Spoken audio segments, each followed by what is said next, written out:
I'm Daniel Levine, and this is the Bio Report.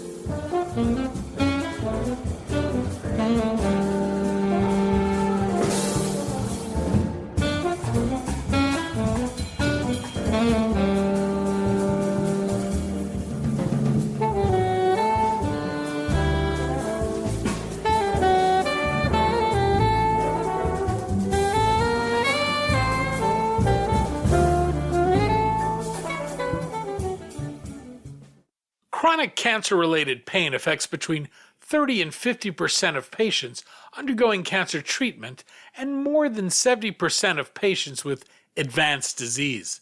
Linda Carlson, Enbridge Research Chair in Psychosocial Oncology at the University of Calgary Cumming School of Medicine, is working with digital therapeutics developer Rocket VR Health to study the potential of a virtual reality-guided mindfulness intervention program in adult cancer patients with chronic cancer-related pain.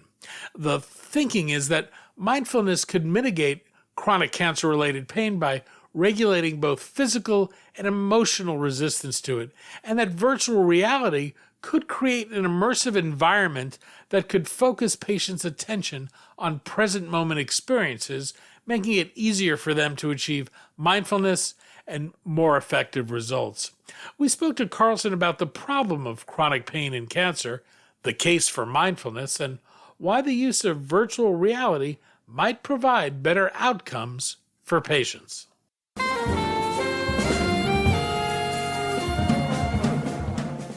Linda, thanks for joining us. Yeah, my pleasure. We're going to talk about meditation, chronic cancer-related pain, and Rocket VR's Health's efforts to develop digital medicines to address the problem. Let's start with chronic pain from cancer, though. How much of a problem is this today? Well, it's one of the most frequent symptoms that people with cancer experience both during and even after treatment. So there are different cancer therapies that can lead to chronic cancer-related pain. So there's different types of cancer pain, but we'll see chronic pain post-treatment in anywhere from, 20 to 30% of patients, depending on the type of cancer and the severity and the sort of treatments they had. There's also the problem with stress and other mental health problems associated with people who have undergone cancer treatments and suffer from cancer. How well addressed are these, and why don't they get more attention? Well, I'm in the field of psychosocial oncology, and that really is our whole raison d'etre, is to bring awareness, raise awareness around the social and emotional aspects of going through a cancer diagnosis and treatment. And for sure, we see really high levels of anxiety and distress, around the time of diagnosis and through treatment. But for many people, that doesn't resolve when treatment is finished, and they continue to, for example, have high levels of fear of recurrence. Every ache and pain is interpreted or often misinterpreted as a sign that maybe the cancer is coming back. And so we see lingering symptoms of stress, anxiety, sadness, and depression in many patients as well. I take it with that, there's actually a physiological effect from that. Oh, well, sure. So I study in many ways the mind-body connection, and, the idea that any psychosocial or psychological experiencing you're having doesn't affect the body is kind of ridiculous, right? We're connected. That's kind of, I always joke and say, that's what your neck is for, right? To connect your brain to the rest of your body. So every state of mind has a state of body. Every time you have an anxious thought or feeling, it triggers off all kinds of cascade of responses throughout your nervous system, your endocrine system, your immune system. We know even now that the gut is involved and is affected by our moods and our thoughts and our feelings as well. A lot of people focus on what it's like to go through cancer, what it's like to be treated for that. What's it like for patients living with chronic pain and unaddressed mental health issues who are also dealing with cancer? Well, sure. It can really negatively impact overall quality of life. Just like anybody who's dealing with an anxiety disorder, a mood disorder, having been through the cancer experience, as I said, it adds on that extra layer of uncertainty about the future, fear of recurrence of the disease, a feeling of kind of loss of control. So all these existential issues are added on top of just the usual negative impact of coping day to day with high levels of worry, anxiety, sadness, those kind of feelings. And when a cancer patient suffers from pain, how is it generally treated today? Well, and so when we hone in on pain a little bit, these things occur in clusters of symptoms we often talk about. So I'll get to treatment in a second, but if you've got chronic kind of unrelenting pain that's always there, it also impacts your energy levels. So you may feel more fatigued because dealing with pain is actually kind of exhausting. It may affect your ability to sleep well. So insomnia is also very common. So people aren't sleeping well, they're feeling tired, they've got pain that, wears on your mood. So you can really get quite depressed. So all those things they're interconnected, both psychologically and through a biopsychosocial kind of physiological connection. And so when we look at treatments for different conditions, pain typically is treated with different drugs, pharmaceuticals, opioids, or other types of analgesics. When many patients don't respond well to medication, they have negative side effects. They may interact with other types of medications people are having to take. And so really a preferred approach for pain management and treating things like depression and stress tend to be non-pharmacological for many people, both with cancer and without cancer more generally. And how does pain relate to mental health aspects of cancer? Does one drive the other? Do they amplify each other? Yeah, you could put it that way.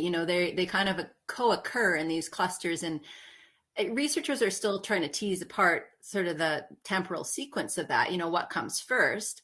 But say you could imagine someone who's got pain that has been due to some treatments. For example, some of the chemotherapies cause nerve pain or neuropathic pain, it's called, tingling in hands and feet or something. So if you've got that pain that's more caused by your cancer treatment, as I said, it's going to wear on you and affect your quality of life and can affect your sleep and your mood and exacerbate all those other kind of problems. So they all do the kind of, feed upon one another. You're working with Rocket VR Health to develop a virtual reality guided mindfulness intervention to treat patients suffering from chronic cancer related pain. What is mindfulness? What's meant by that term? Mm-hmm. Sure. And the reason we're doing that, just to step back a bit, is that really there are no excellent evidence-based treatments for chronic pain at all. So mindfulness is one approach that people have been investigating in different ways to see if it might help people cope with pain.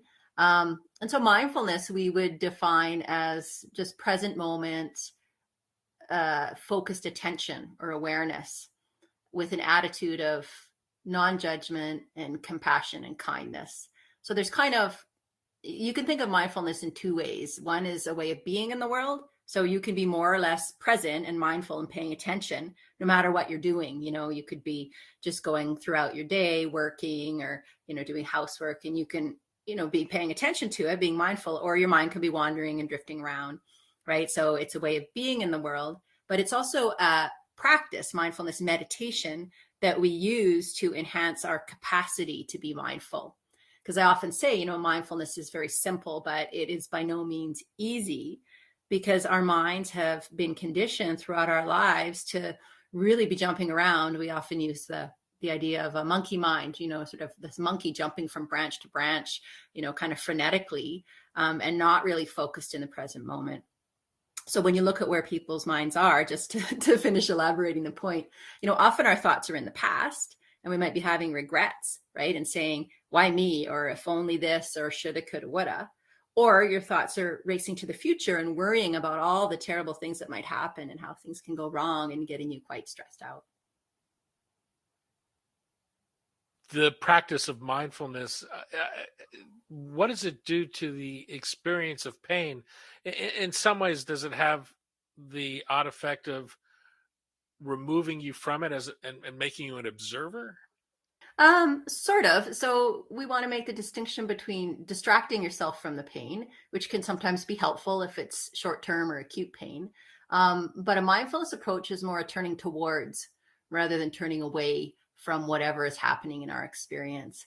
So with pain, often we think about kind of an equation where suffering, total suffering from pain, equals the pain itself, the sensation of pain, times or multiplied by our resistance. So S equals P times R, pain times resistance to pain.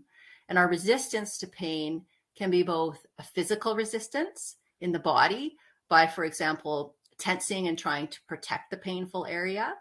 It can also be psychological resistance, hating the pain, wishing it would go away, thinking I can't live like this, right? So these forms of resistance are what we can work with in a mindfulness practice, which in turn will reduce the overall level of suffering caused by whatever the painful sensation is, if that makes sense. This type of mindfulness is usually achieved through a practice of meditation. It's something that usually involves getting away from technology and just being wholly present in the moment. Why do we need to bring technology into this? How does this enhance or assist the process? Yeah, and actually, I don't think we know at this point that we do need to bring technology into it. But as I said, practicing mindfulness and meditation is simple, but it's not easy. It requires, it's a skill that a person needs to build up over time through practice. And often we can learn that skill, through a daily practice in times when we're not suffering as much. It's easier. When we're in the midst of what John Kabat-Zinn would call the full catastrophe, and he's the founder of some of these mindfulness-based approaches, and his book is called Full Catastrophe Living. What he's getting at there is that these practices can help you in the midst of the storm, whatever you're dealing with. But sometimes that's not the best time to begin because it's hard. It's challenging to learn a new way of approaching your life, of directing your attention. And so I see these approaches like virtual reality as almost like an aid, a shortcut, if you will, to enhance the capacity to pay attention using, when we talk about virtual reality, using those visual cues to help keep a person engaged, right? Because the practice of mindfulness meditation is really just focusing on something. It might be your breath, we often use as a focus, or it might be the painful area in the body. And when your mind wanders, you direct your attention back. And then you're applying things like releasing tension, accepting different attitudes that we help to cultivate. But the virtual reality being more engaging, the idea is that potentially that's going to help people stay with the focus that we're trying to learn through the mindfulness practice. From a medical point of view, what do we know about the physiological changes that meditation can bring about? Well, we know a lot about that actually. So my group and many others have been, taking all sorts of biosamples from people participating in our mindfulness programs, which usually require training over 2 or 3 months. So we might take a blood sample or saliva sample before and after the program and look at things like stress hormones. So we would look at cortisol secretion. That's one of the stress hormones. We might look at immune function through cytokines. I've done things like look at blood pressure and how that's affected over the course of a program. We've also done things like even look at telomere length, which is a DNA marker of cell aging on the chromosomes. We've also done work recently looking at gene expression. So there's many different ways to measure what's happening in the body when we do these practices. And across the board, really, what we see is that, meditation does get under the skin, and it does affect many of these different systems, immune, endocrine, in ways that are measurable and can be substantive. And how about in terms of the mental changes or behavioral changes that can it bring about? For sure. I mean, those have been documented for decades now.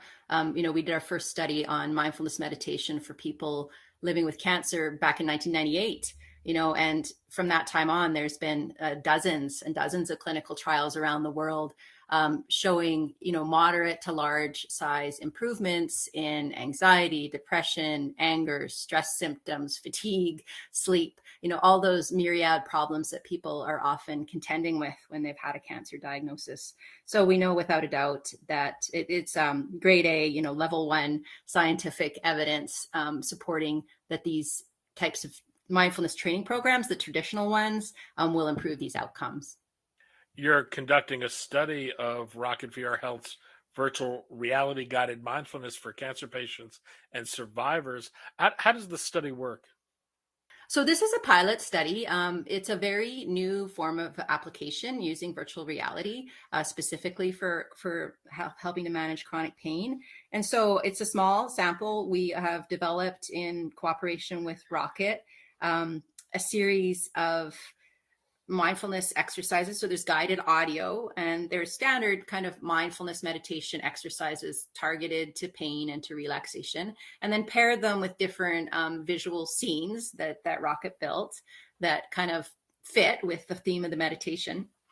And so people, there's 7 different meditations. And so the people use them over the course of 6 weeks. So they cycle through, a different meditation every day. And they're short, about 10 to 15 minutes.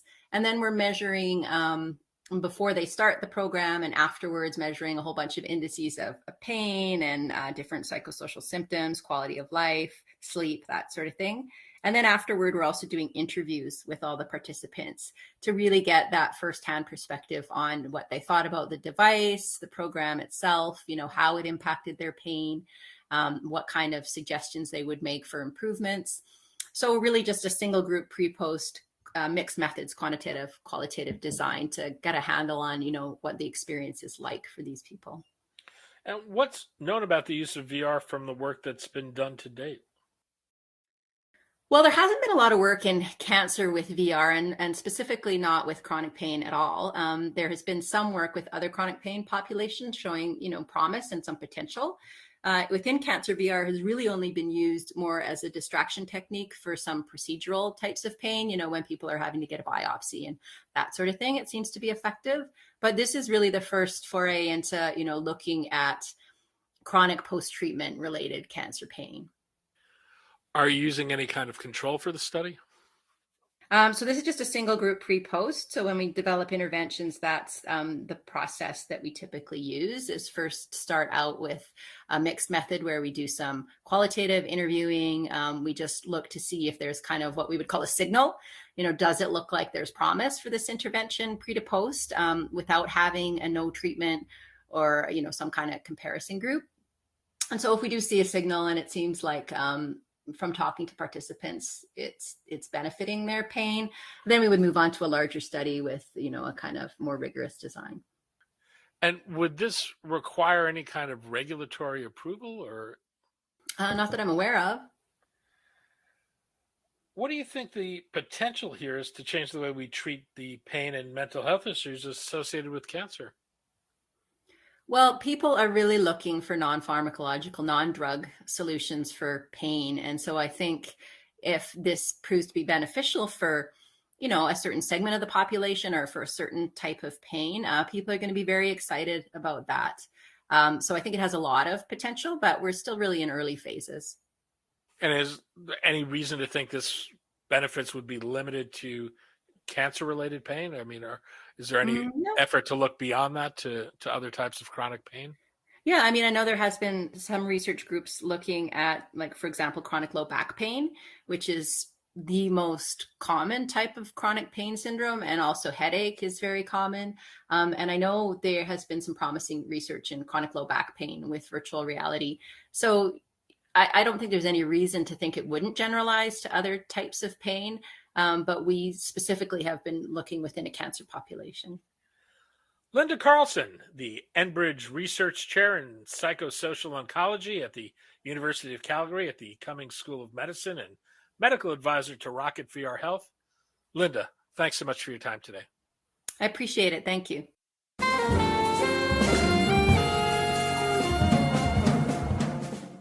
Thanks for listening. The Bio Report is a production of the Levine Media Group. To automatically download this podcast each week, subscribe to our RSS feed or through iTunes or other podcast manager. To join our mailing list, go to levinemediagroup.com. We'd love to hear from you. If you want to drop us a line or are interested in sponsoring this podcast, send email to danny@levinemediagroup.com. Special thanks to Jonah Levine, who composed our theme music, and the Jonah Levine Collective, which performs it.